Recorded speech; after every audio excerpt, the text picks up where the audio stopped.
Penggerak menghambat pada muri, kreatif rancang pembelajaran, hargai potensi tingkatkan prestasi, lahirkan profil pelajar Pancasila. Belajar bergerak berbagi untuk negeri, kita menjalin kolaborasi. Belajar bergerak berbagi untuk negeri, lebih bakti pada ibu pertiwi.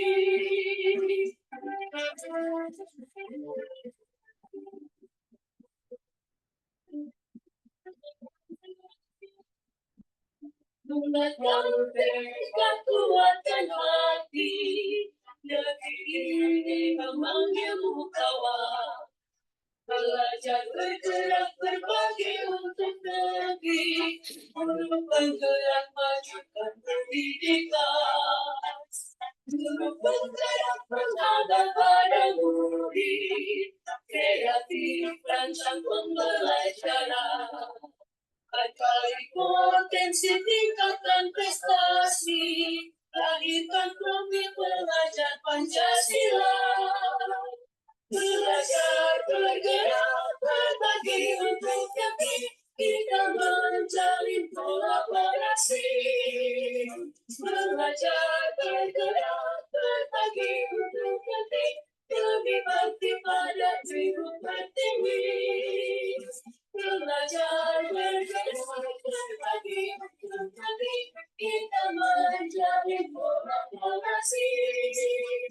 Belajar bergerak berbagi untuk negeri, lebih bakti pada ibu pertiwi. Lebih bakti pada ibu pertiwi.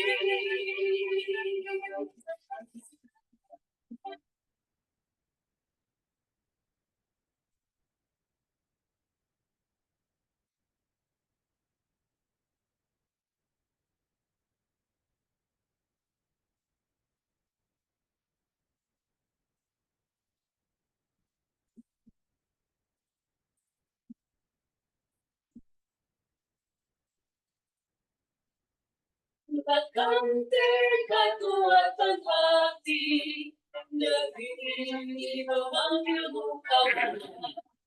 Belajar bergerak berbagi untuk negeri, guru penggerak majukan pendidikan. Guru penggerak menghambat pada murid, kreatif rancang pembelajaran. Hargai potensi tingkatkan prestasi, lahirkan profil pelajar Pancasila. Lupa aja karena 10 menit dari karena orang mah maka jam 11:15 ngantuk harus klik tuh orangnya jam 6. Oh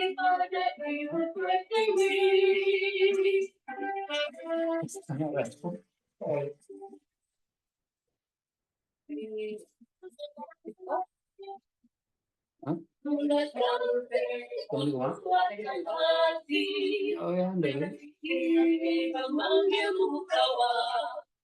Belajar bergerak berbagi untuk negeri, penggerak majukan pendidikan. dalam bentuk amal aja loh. Pak Iqbal masuk ya.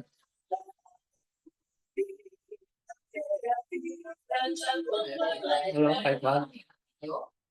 Potensi tingkatkan prestasi, lahirkan Pancasila. Belajar kita menjalin kolaborasi. Belajar lebih bakti pada ibu pertiwi.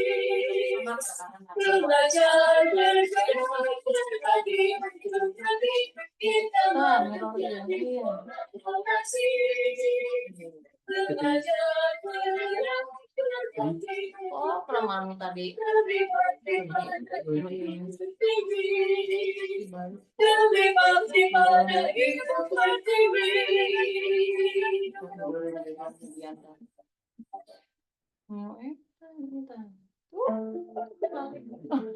Terus eta saya di pantai, Pak. Di pantai ya. Suka lagu ini? Cek di playlist The Iya. Shortlist bersama dengan semua yang lagi trending di YouTube Shorts. Dengarkan sekarang.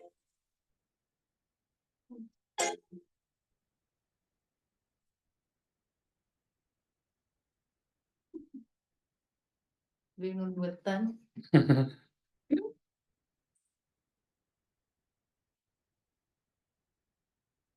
Dina iya untuk kaset dina Google Meet pengaturan apa kumanya. Gimit mah nama bayar kita, Pak. Bayarnya. Apa hentenya gitu? Tapi nuju PPL, PPG masih eta ngagigimit hilap deui. Kayak gimitnya. Rata-rata gimit sih gratis. Non limit eta mangan. Dia teh recordnya nih kan kita pernah. Ya, entos anu aya apa. Nyobian kuno akun belajar ID sami gitu.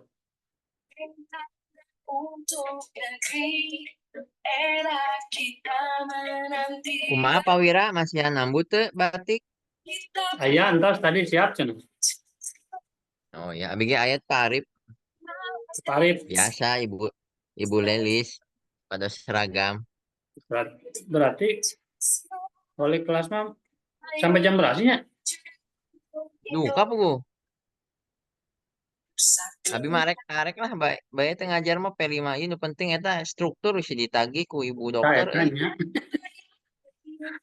Bae lah teu ngajar mah P5 ieu lah. Saya respon ke orang tua tadi teh. Abi mah aya mohon Pak siap cenah. Oh gitu.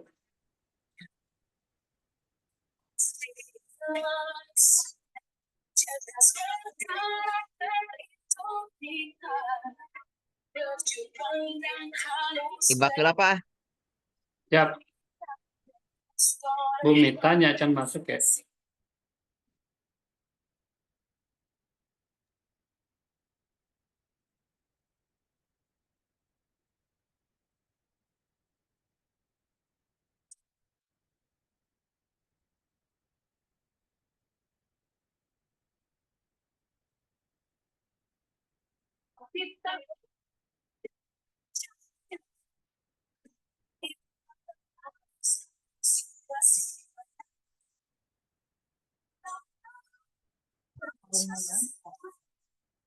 Berarti nonton ini.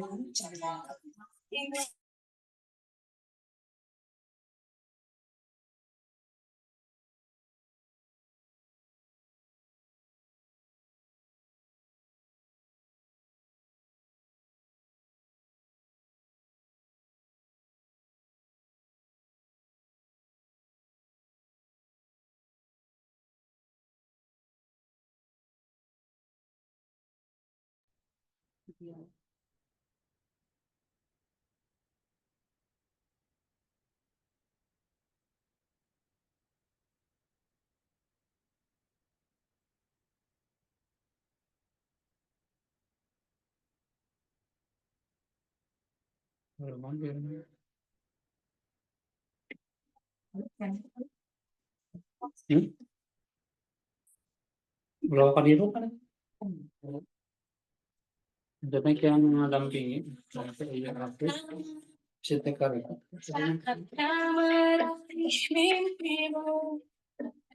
Arahkan pandangan ke depan Tuhan kan kamu kaset nanti yang kayak jam 19.15 itu. Masa berganti tantangan kan kita hadapi bergandeng tangan untuk negeri era kita menanti berseri kita kita menang sila-sila Kita menuju Pancasila. Ayo kita jaga Indonesia. Bersatu dalam perbedaan.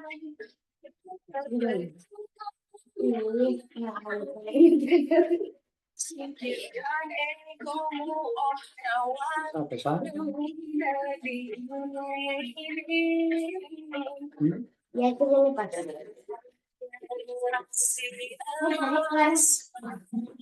Sampai sana.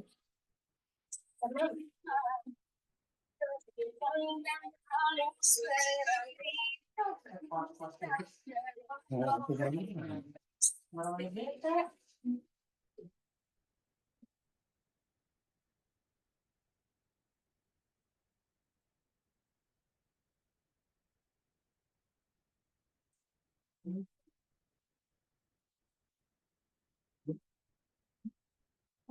Iya nih. Halo ya nih. Halo Pak. Jadi mana ya nih? Di Bumi. Oh, di rumah bukan di rumah sakit. Tuh, ada jangkung batu. Walaupun. Kan? Jadi Oh, jangkung jadi poek. oh gitu.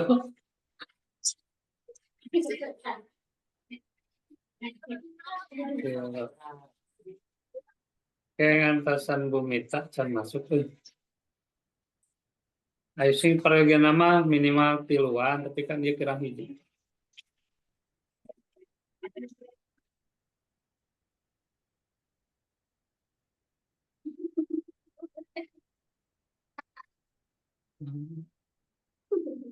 Nanti kalau lagi bicara jangan bicara dengan namanya ya.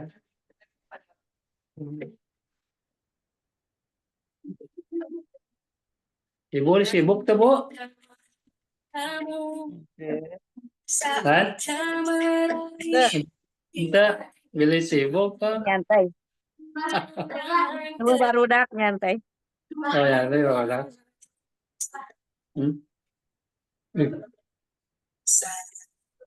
Masa berganti, tantangan kita hadapi,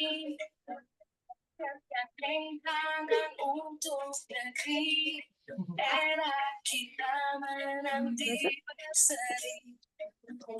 Kita Terakhir, nggak tadi on. Tadi 15 menit.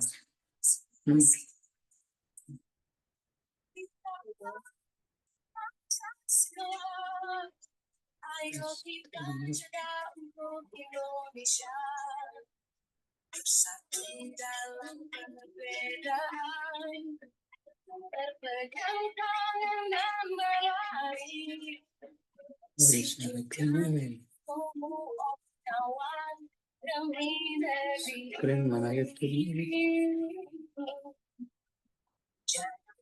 Generasi emas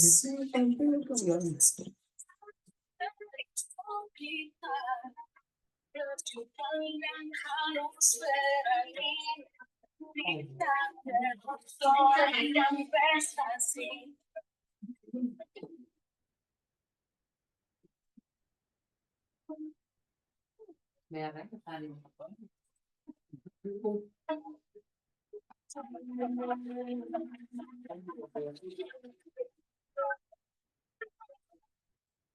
Ayah sudah beli.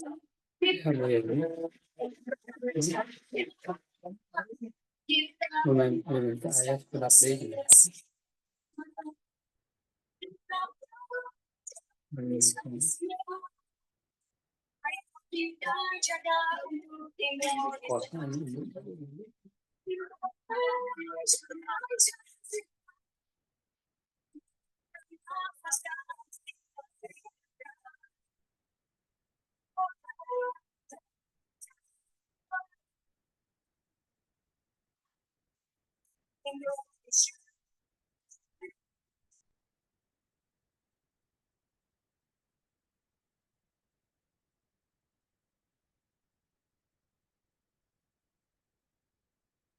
Yuk tes sana ya. Bu Epi ayo masuk.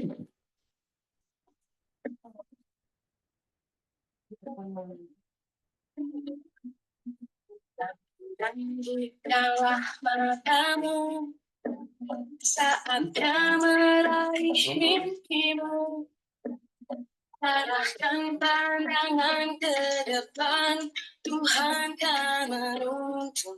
Oh, saya Masa berganti, tantangan kita Kayak nonton lagu ya. tangan untuk negeri.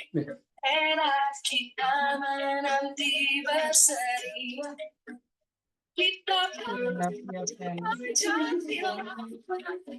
kita bernafas dalam sila-silanya. Kita Tos lebat ya Bu 18:16 mulai wae eta nya dari Kabujang CR ngortosna ya. Sok mulai. Siap. Kenapa? Hmm.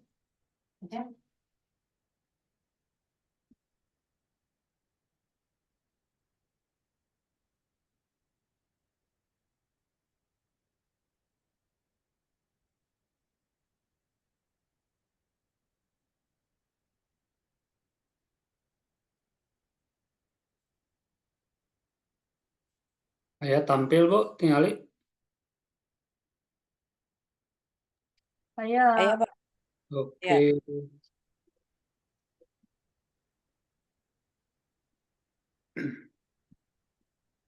Baik, bismillahirrahmanirrahim. Assalamualaikum warahmatullahi wabarakatuh. Waalaikumsalam warahmatullahi wabarakatuh. Pertama-tama saya ucapkan Ibu Bapak terima kasih waktunya karena mengganggu aktivitas sehari-hari di waktu istirahat setelah melakukan aktivitas tadi siang. Yang pertama, yang kedua,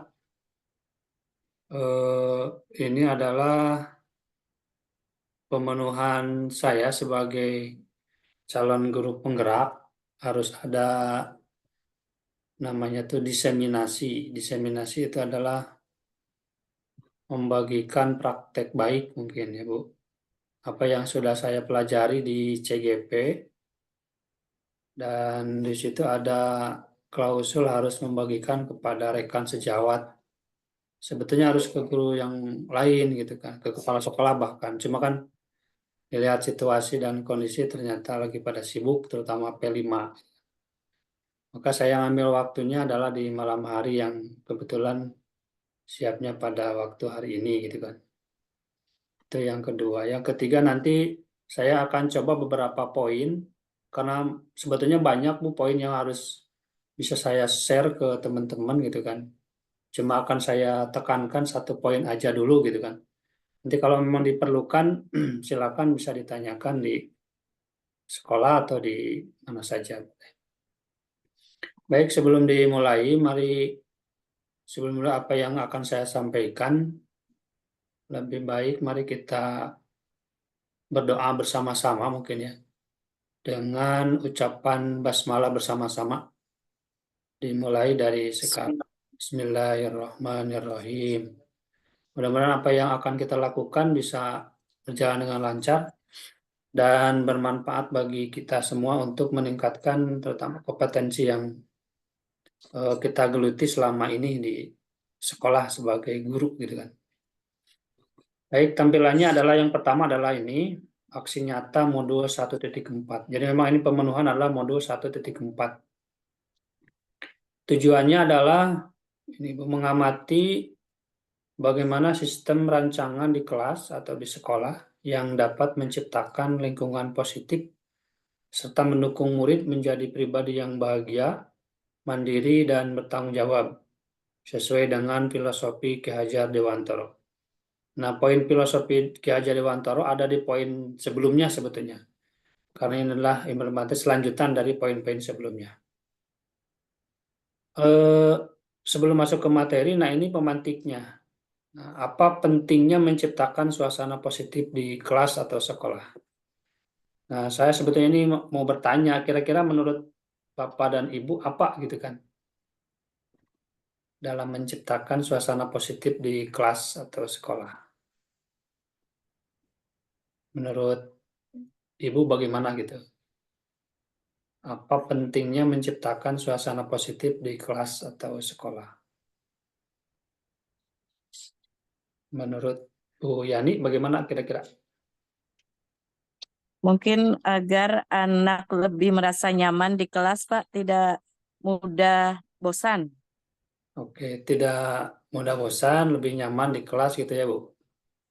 Iya, betul. Jadi lebih enjoy, mungkin lebih simpelnya mah ya, belajar lebih enjoy gitu Iya, kan. Oh, betul, lebih enjoy anak. lebih enjoy ya. Mungkin dari Bu Dian bagaimana? Ada menurut Bu Dian gimana? Kalau Abdillah kaca neta gitu itu merhatikan. Oh gitu ya. Cuma Ya, baik. pertanyaan naon Pak pertanyaan. Ini di Zoom ada di Zoom ada nggak? Apa pentingnya menciptakan suasana positif di kelas atau di sekolah? Apa pentingnya? Nah, pentingnya ya cukup duka Pak duka. Kak, mungkin Bu Mita, connect-nya Bu Mita ini Bu Mita. Bu Yani biar nambah tambah enjoy Bu Yani. Biar tambah enjoy. Enjoy.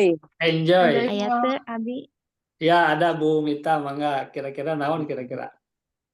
Apa pentingnya? pentingnya menciptakan suasana positif di kelas supaya belajar tuh menjadi fokus, akhirnya nantinya nilai siswa tuh dan tujuan pembelajaran itu tercapai gitu nih Pak. Oke, iya. Jadi tujuan pembelajaran bisa tercapai gitu ya.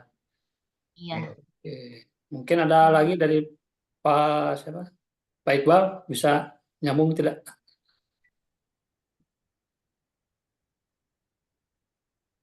Tidak ya. Oke, kita lanjutkan ya. Jadi secara garis besar mungkin lebih nyaman di kelas gitu kan. Anak tidak tertekan dan selainnya gitu kan. Kemudian ini sebelum dilanjutkan saya ingin ice breaking kira-kira siap nggak ya? Judulnya sedang apa gitu kan. Nanti saya dimulai sedang apa gitu kan. Nanti lanjut sama Bu Yani atau nanti Bu Yani nunjuk sama Bu Mita gitu kan. Siap nggak? Kira-kira Siap, Pak. siap ya. Hayu hayu. Oke. Karena ini langkah ini sebetulnya bisa diterapkan di kelas gitu kan untuk ini. Baik, sedang apa? Sedang apa? Sedang apa sekarang? Sekarang sedang ngejum sekarang. Lanjut sama Bu Yani.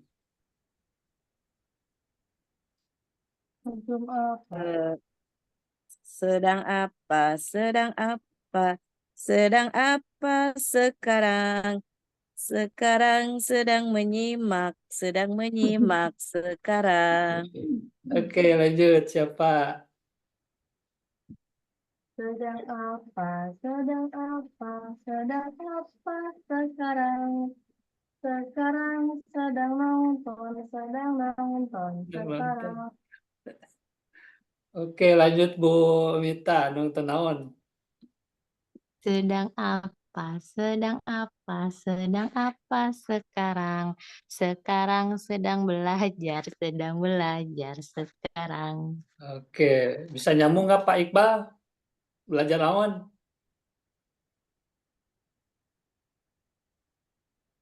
Enggak ya? Oke, cukup ya. Nah, itu sebagai awalan sebelum materi kita breaking dulu gitu ya. Baik, kita masuk ke materinya. Kita ambil dari ini awalan dulu. Ini filosofi Ki Hajar Dewantara menyatakan bahwa kita ambil contoh perbandingannya dengan hidup tumbuh-tumbuhan seorang petani. Dalam hakikatnya, sama kewajibannya dengan seorang pendidik yang menanam padi, misalnya hanya dapat menuntun tumbuhnya padi. Ia dapat memperbaiki kondisi tanah, memelihara tanaman padi, memberi pupuk dan air. membasmi ulat-ulat atau jamur-jamur yang mengganggu hidup tanaman padi dan lain sebagainya. Jadi dari filosofi seorang Ki Hajar Dewantara, seorang guru itu diibaratkan petani dalam menanam padi atau tumbuhan yang lainnya. Di mana menanam padi itu harus dirawat memang gitu kan. Nah, dari uraian tersebut kita dapat memahami bahwa sekolah diibaratkan sebagai tanah tempat bercocok tanam, sehingga guru harus mengusahakan sekolah jadi lingkungan yang menyenangkan, menjaga dan melindungi murid dari hal-hal yang tidak baik. Dengan demikian, karakter murid itu tumbuh dengan baik. Sebagai contoh, murid yang tadinya malas menjadi semangat, bukannya kebalikannya, murid akan mampu menerima dan menyerap suatu pembelajaran bila lingkungan di sekitarnya terasa aman dan nyaman. Selama seseorang merasakan tekanan-tekanan dari lingkungannya, maka proses pembelajaran akan sulit terjadi gitu kan. Jadi harapannya nanti di kelas itu bisa menyenangkan dan tidak tertekan gitu kan. Karena itu ya. Kemudian dengan demikian, salah satu tanggung jawab seorang guru adalah bagaimana menciptakan suatu lingkungan positif yang terjadi dari warga sekolah, saling mendukung, saling belajar, saling bekerja sama sehingga tercipta kebiasaan-kebiasaan baik. Dan pada akhirnya karakter-karakter baik warga sekolah akan membentuk sebuah budaya positif gitu kan. Jadi memang kita bersyukur sudah di SMA 1 Negeri Banjar, budaya positif itu memang sudah terbentuk sebetulnya. Cuma tinggal meningkatkan menggali potensi yang kita miliki untuk menyesuaikan kondisi di sekolah yang kita diami gitu kan. Kita lanjut ke budaya positifnya ya Bu. Nah, budaya positif itu sebetulnya konsepnya ada 9. 1, perubahan paradigma belajar. 2, disiplin positif. 3, nilai-nilai kebijakan. 4, kebutuhan dasar manusia. 5, motivasi perilaku manusia. 6, posisi kontrol guru. 8, keyakinan kelas. 9, segitiga restitusi. Nah, ini masing-masing poin sebetulnya banyak pembahasannya. Cuma nanti akan saya kerucutkan pada satu poin saja dulu, yaitu di nomor 8, yaitu keyakinan kelas. Pembelajaran dengan paradigma baru, yaitu pembelajaran dengan paradigma baru merupakan pembelajaran yang dirancang berdasarkan prinsip pembelajaran berdiferensiasi. Nah, ini memang di kurikulum Merdeka ini fokus di pembelajaran berdiferensiasi. Nah, ini sebetulnya agak sangat sulit untuk menerapkan berdiferensiasi. Bukan sangat sulit sebetulnya. Banyak tantangan yang harus diterapkan dalam pembelajaran berdiferensiasi. Nah, nanti ini paling di momen yang lain untuk mendalami tentang pembelajaran diferensiasi. Di mana diferensiasi itu fokus pada profil pelajar Pancasila, di mana dalamnya adalah beriman gitu kan, berkebinekaan global, gotong royong, mandiri, bersifat kritis dan kreatif. Nah, ini yang sedang kita lakukan saat ini, yaitu profil Project P5 ya. Nah, ini dari konsep tadi sebetulnya ada miskonsepsi dari teori kontrol yang tadi, yaitu bahwa ilusi guru mengontrol murid. Jadi guru itu miskonsepsinya mengontrol murid. Yang kedua, ilusi bahwa semua penguatan positif efektif dan bermanfaat. Yang ketiga, ilusinya bahwa kritik dan membuat rasa bersalah pada si murid, yang tujuannya membuat atau mampu menguatkan karakter. Ilusi yang keempat adalah orang dewasa berhak memaksa. Itu adalah miskonsepsi dari teori kontrol. Sehingga ilusi-ilusi itu harapannya tidak terjadi sebetulnya ya. Cuma memang kebanyakannya terjadi seperti itu. Kemudian Nah, untuk mengubah paradigma tadi, maka ada respon ke teori kontrol, di mana contohnya stimulus respon, realitas kebutuhan kita semua dikontrol, realitas kebutuhan kita berbeda, gitu kan. Semua orang melihat hal yang sama, setiap orang memiliki gambaran berbeda. Kita mencoba mengubah orang agar berpandangan sama dengan kita. Ternyata di teori kontrol kita berusaha memahami pandangan orang lain tentang dunia, gitu kan. Perilaku buruk dilihat sebagai suatu kesalahan, semua perilaku memiliki tujuan. Orang lain bisa mengontrol saya, hanya Anda yang bisa mengontrol diri Anda. Saya bisa mengontrol orang lain, ternyata di teori kontrol Anda tidak bisa mengontrol orang lain. Nah, itu adalah paradigma teori kontrol. Jadi, melihat stimulus respon dan teori kontrol kalau diterapkan ke siswa, ternyata kita nggak bisa mengontrol anak, gitu kan. Malahan kalau kita lebih mengontrol kepada anak, bahkan anaknya lebih berontak terhadap apa yang kita kontrol. Contohnya kalau anaknya lebih suka bermain, kalau kita lebih spesifik mengontrolnya, malah anaknya lebih melawan. Nah, itu contohnya, gitu kan. Jadi kita sulit untuk mengontrol sejatinya kehendak si siswa itu sendiri.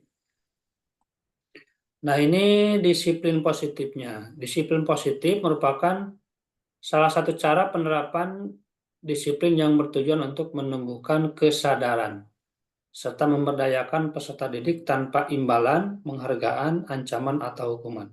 Jadi dari disiplin teori kontrol tadi, kita bukan lagi mengawasi, tapi menyadarkan si anak, gitu kan. Anak suruh sadar sendiri dengan arahan yang kita sampaikan, gitu kan. Paling 1-2 kali kita mengarahkan, selanjutnya kebijakannya ada di siswa, gitu kan. Cuma kita selalu hanya mengawasi saja, gitu kan.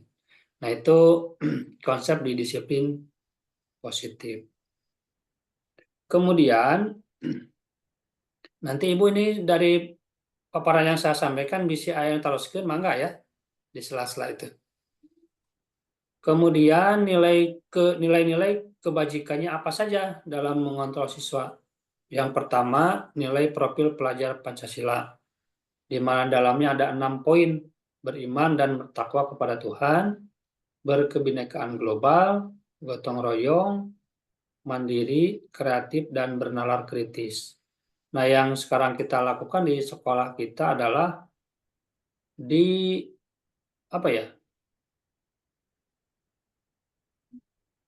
Poin kreatif ada ya? Kreatif, bernalar Kerjasama. kritis ya.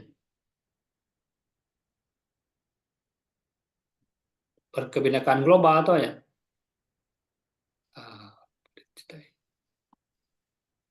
Nah, itu profil pelajar Pancasila. Yang kedua, nilai kebajikannya program. Programnya terdiri dari toleransi, rasa hormat, integritas, mandiri, menghargai, antusias, empati, keingintahuan, kreatif, kerjasama, percaya diri, dan komitmen. Jadi program yang dijalankan sebetulnya harus mencakup dari ke program ini. Kemudian keterampilan hidup, karena memang sejatinya siswa itu tidak hanya di sekolah, nanti setelah 3 tahun ya pasti keluar, gitu kan. Maka harus dididik dari keterampilan hidupnya. Di mana di keterampilan hidup itu ada dapat dipercaya, lurus hati, pendengaran aktif, tidak merendahkan orang lain, dan memberikan yang terbaik, gitu kan. Tentunya yang terbaik itu buat dirinya dan buat lingkungannya. Kemudian, nah ini dari konsep tadi ada kebutuhan dasar manusia, di mana kebutuhan dasar manusia adalah segala sesuatu yang kita lakukan untuk mendapatkan apa yang kita inginkan. Seluruh tindakan yang kita lakukan memiliki tujuan tertentu, dan semua usaha terbaik yang kita lakukan adalah dalam rangka agar kebutuhan dasar kita terpenuhi dengan baik. Nah, itu kebutuhan dasar manusia. Barang tentu ini bisa diimplementasikan di kelas gitu kan terhadap siswa. Nah, kemudian apa kebutuhan dasarnya? Nah, ini ada 5, yaitu bertahan hidup, kasih sayang dan rasa diterima, penguasaan, kebebasan, dan kesenangan. Nah, ini kelima ini harus melekat pada kehidupan di kelas atau di sekolah. Jadi bisa mempertahankan hidupnya, ada kasih sayangnya, dan rasa diterima, penguasaannya, materi gitu kan, dan kebebasan dalam menentukan aspek pembelajarannya, dan kesenangan. Karena tadi orientasinya adalah kebahagiaan, maka harus senang gitu siswa. Karena faktor yang mengganggu jiwa anak itu karena tidak senang mungkin ya. Nanti setelah selesai sekolah, nah, nanti terjadi gangguan pihak eksternal karena tidak senang tadi gitu kan. Nah, kemudian di sini ada motivasi perilaku manusia. Nah, ini yang menentukan seringkali banyak terjadi pelanggaran di kalangan siswa. Yang pertama, hukuman. Motivasinya adalah tidak terencana. Murid tidak tahu apa yang akan terjadi. Nah, ini biasanya kalau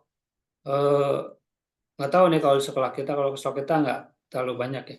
Kalau di sekolah-sekolah yang lalu, hukuman itu kalau terjadi pelanggaran di anak langsung dikasih hukuman gitu kan. Kalau di kita kayaknya belum kelihatan ya hukumannya seperti apa, nggak terlalu. Nah, kedua konsekuensi. Nah, konsekuensi ini terencana biasanya. Cuma murid tetap kurang nyaman, tidak nyaman ya. Nah, yang ketiga ini yang paling serasa ideal, yaitu restitusi. Di mana restitusi itu menciptakan kondisi murid memperbaiki kesalahannya. Jadi kita hanya mengarahkan, kemudian yang memutuskan tindakan selanjutnya adalah di siswa, gitu kan. Maka ini menggunakan teori restitusi. Konsepnya seperti ini, Bu. Kelihatan nggak? Kelihatan. Nah, jadi segitiga restitusi. Di mana segitiga restitusi itu, jadi kalau terjadi atau ada kejadian di kelas, itu kan siswa. Jadi ada teori segitiga restitusi. Yang pertama adalah menstabilkan identitas, di mana indikatornya atau caranya adalah ini, setiap orang pasti pernah melakukan kesalahan.